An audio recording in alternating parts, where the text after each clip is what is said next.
Hi, Spanish for families. I am here in the classroom on the opposite side than I usually record on to show you our Spanish for Big Idea bulletin board.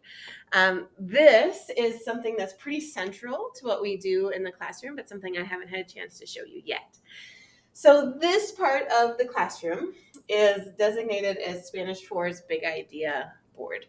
So at the beginning of a unit, this board is blank.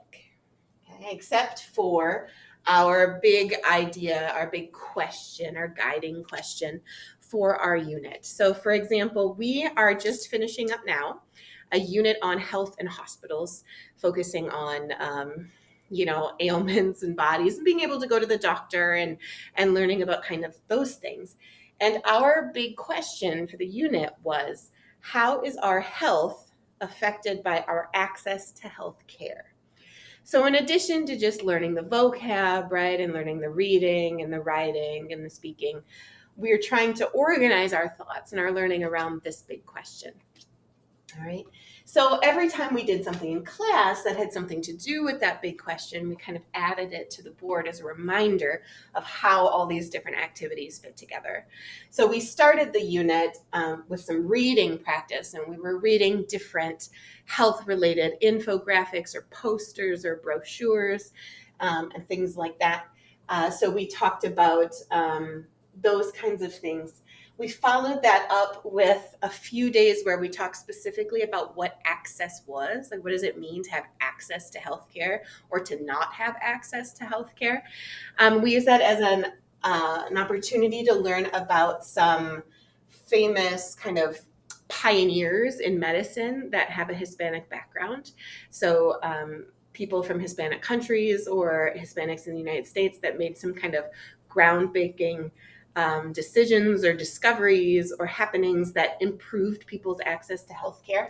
So we talked about those people a little bit. Then we brought it local, and we looked at the fact that here in Lancaster, a lot of our healthcare facilities are starting to offer more services in Spanish. So we got to, for example, see some of the intake forms that High Point Clinic uses with their Spanish-speaking patients to make sure that they can get the services they need. We took a look at some new doctors in the Grant Regional medical system that are advertising their services in Spanish and taking Spanish-speaking patients. We read some books. One of them was El Doctorcito, and all of this had to do with the fact that language is sometimes a barrier, right? Having access to healthcare includes being able to discuss your health with a professional in a language that you're comfortable in.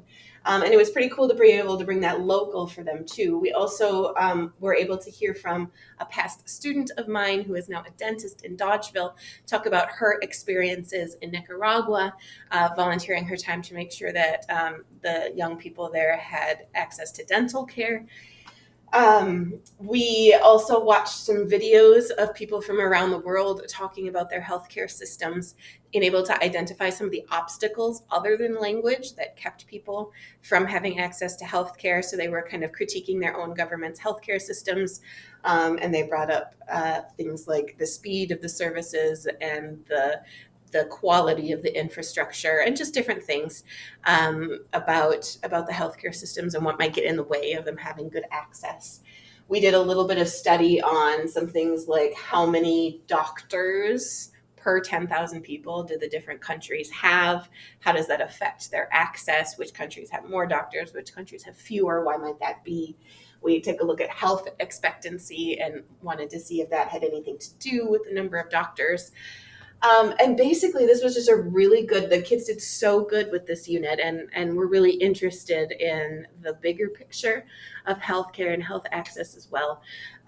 So sadly, within a week or so, we'll be taking this bulletin board down, but then we'll be replacing it with our next unit, and I can't wait to see what kinds of things we learn about and how the kids grow in that next unit as well.